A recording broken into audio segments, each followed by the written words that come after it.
శనగపప్పు మసాలా వడ. శనగపప్పు గంటన్నర 2 గంటలకి ఇలా నానిపోయి ఉంటుంది. మిక్సీ జార్లో ఎండుమిరపకాయలు, అల్లం ముక్కలు, సాల్ట్ వేసుకుని మిక్సీ పట్టుకున్న తర్వాత శనగపప్పు నీళ్ళు లేకుండా మిక్సీ జార్లో వేసుకోవాలి. నీళ్ళు వేసుకుంటే నూనె పీల్చేస్తాయి.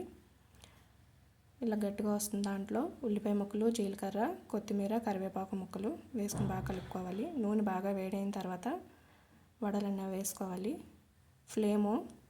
లో ఫ్లేమ్లో పెట్టుకోకూడదు, హై ఫ్లేమ్లో పెట్టుకోకూడదు. లో ఫ్లేమ్లో పెడితే నూనె పీల్చేస్తాయి. హై ఫ్లేమ్లో పెడితే ఉడకకుండా కలర్ వచ్చేస్తాయి. మీడియం ఫ్లేమ్లో అడ్జస్ట్ చేసుకుని ఇలా గోల్డెన్ కలర్లో వచ్చే వరకు వేయించుకోవాలి.